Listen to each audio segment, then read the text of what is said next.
Yo, what's up? Welcome guys sa panibago unboxing review. In today's video, we're gonna unboxing the Oppo A76. So, let's start.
Hindi ko nga pala makalimutan yung kanyang charger na nakalimutan ko ipakita, which is ito.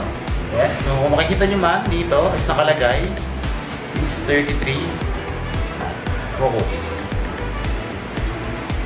Yan. 33 watts. Yan yung kanyang adapter. And syempre yung kanyang coil. Yung kanyang coil. Yes. Kanyang jelly case ang putik. So susuotin na natin siya. School.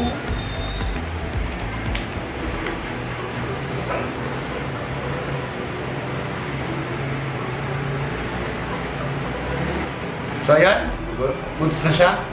Yan. Nasuot na natin siya sa jelly case. So now, tapos na tayo sa ating unboxing. Sasabihin ko sa inyo yung kanyang specs. Dahil unboxing na yung ating ginawa kanila.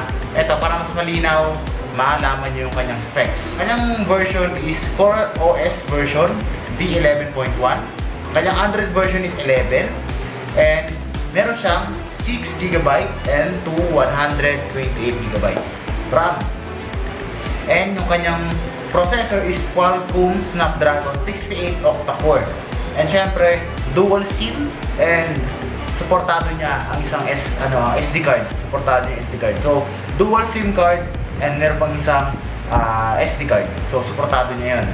Today is just unboxing lang dito sa ating A76, Oppo A76. So, yun. That's it for now. Kung gusto nyo mapanood o kung gusto nyo makita yung review dito sa cellphone na to, gagawa ako ng video para dyan. And syempre, maghintay lang kayo. Medyo busy lang, pero gagawa ako ng video dyan. So yun guys, maraming salamat sa panonood dito sa aking unboxing. Unboxing muna. Dito sa unboxing ko sa product ng A76. Maraming salamat sa panonood. I hope na nagustuhan itong unboxing nitong product na to. And syempre, huwag niyo kalimutan mag-subscribe. Pinutin yung notification bell para ma-update kayo sa mga in-upload kong video. And yes, meron na akong phone na gagamitin kasi nasira yung phone ko eh. Yes, nasira yung phone ko and bumili ako ng bago. Hindi ko sponsored. Pero baka naman. So yun lang. See you guys in the next video. Guys, bye. Peace.